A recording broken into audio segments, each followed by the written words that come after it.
Speaker साहब, मैं तहे दिल से शुक्रगुजार हूं कि आपने जीरो ओवर में मुझे मौका दिया।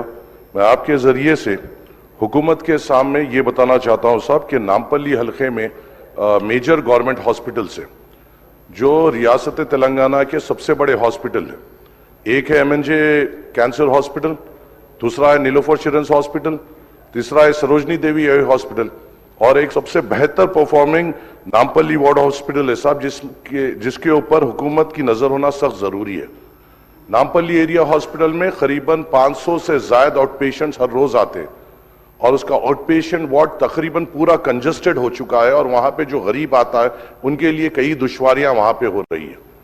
और खास तौर से वहां पे जो डॉक्टर्स के पोस्ट है, चाहे वो नामपल्ली एरिया हॉस्पिटल रही है या नीलोफर रही है या सरोजनी और MNJ, कई डॉक्टर्स के पोस्ट वेकेंट है और जो प्रेजेंट डॉक्टर्स हैं उनके ऊपर बहुत ज्यादा प्रेशर बढ़ गया है इतने ज्यादा नंबर्स को कैटर करने के लिए।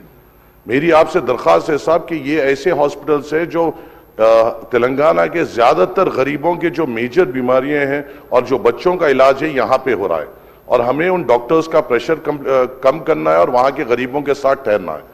मेरी आपसे अदबन गुजारिश ये है साहब कि इंचार्ज मिनिस्टर साहब के साथ, हेल्थ मिनिस्टर साहब के साथ एक रिव्यू मीटिंग इन हॉस्पिटल्स के लिए रखी जाए। वहां पर साहब एक ICU भी होना बेइंतहा जरूरी है नामपल्ली एरिया हॉस्पिटल में। अगर कोई सीरियस कोई पेशेंट या खवातीन वहां पे आ रहे हैं तो उनको फौरी तौर पर उस हालत में वहां से उस्मानिया भेजा जा रहा है जो उन गरीब औरतों के लिए बड़ी दुश्वारी हो रही है। और आप और हम यहाँ पे इसलिए है कि इनको सहूलत दे सके। उनकी सहूलत इसमें है साहब कि हम वहां पे फौरी तौर पे एक ICU बनाएं। उसी के साथ साथ नीलोफर चिल्ड्रंस हॉस्पिटल जो हिंदुस्तान का सबसे बड़ा बच्चों का हॉस्पिटल है, अफसोस की बात यह है साहब, 2 साल पहले इसी जीरो ओवर में मैंने यहां पे एक मुद्दा उठाया था कि वहां पे एक MRI की सख्त जरूरत है और मुझे यहां पे तवक्कुन दिया गया था हो जाएगा। 2 साल हो गए, नहीं हुआ सर। बच्चों को, छोटे बच्चों को MNJ कैंसर हॉस्पिटल में जाकर MRI कराना पड़ रहा है। हमें इमीडिएट तौर पे नीलोफर चिल्ड्रंस हॉस्पिटल में MRI लाना पड़ेगा। इसके साथ बस एक छोटी एक हट के बात साहब, यहां मेरे नामपल्ली हलके में एक वोकेशनल जूनियर कॉलेज जो बाजार घाट में है सर, ये चीफ मिनिस्टर साहब के अंडर में आता है एजुकेशन डिपार्टमेंट।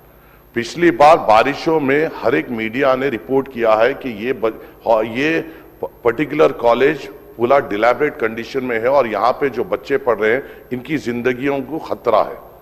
सर, उतना बड़ा इश्तिहारात पर अखबारात में आए, तेलुगु मीडिया में आए, मगर अफसोस की बात है साहब, हमारे लिए कोई ओहदेदार वहां पर आगे बढ़कर उसके लिए क्या इक़दाम लेना चाहिए, किस तरीके से जल्दी उसका सैंक्शन लेते हुए वहां पे एक तामीराती काम शुरू करना चाहिए, इसके ऊपर इक़दाम नहीं ले रहे हैं सर। खुदा न खास्ता कुछ हादसा होगा, कोई ऑफिसर बदनाम नहीं होगा सर, कोई ऑफिसर पे उंगली नहीं उठेगी सर। उंगली उठेगी तो ऑनरेबल उनके ऊपर उठेगी जिनके उसमें ये पोर्टफोलियो है सर, और जो हम नहीं चाहते सर, क्योंकि हम उनकी इज्जत करते हैं। हम ये चाहते हैं साहब ये मुद्दों पे सीरियसली तौर पे नोट लिया जाए, एक रिव्यू मीटिंग इंचार्ज मिनिस्टर साहब के जरिए से इन 3-4 हॉस्पिटल की बुलाई जाए, वोकेशनल जूनियर कॉलेज को इमीडिएट सीरियस तौर पे लेते हुए वहां की जो सैंक्शन अमाउंट, मेरे हिसाब से साहब डिप्टी चीफ मिनिस्टर साहब के पास 2 बार वो फाइल आई वोकेशनल जूनियर कॉलेज की, अगर उसकी मंजूरी मिलती है तो अपने गरीब बच्चे जो माशी तौर पे कमजोर है, जो पैसों की वजह से अच्छे कॉलेजेस को नहीं जाते, जो वहां पे जाते हैं, उनकी हम हिम्मत बन सकते हैं। आपके जरिए से हुकूमत को मैं इत्तला देना चाहता हूं और मैं उम्मीद करता हूं इसका जवाब आएगा और आप इंस्ट्रक्शन देंगे कि इसकी फौरी तौर पे रिव्यू मीटिंग ले। शुक्रिया। माजिद हुसैन साहब जो भी उनकी बातें रखी है मैं नोट किया हूं और इंशाल्लाह हम सीरियसली इसके ऊपर गौर करेंगे और रिजल्ट भी देंगे।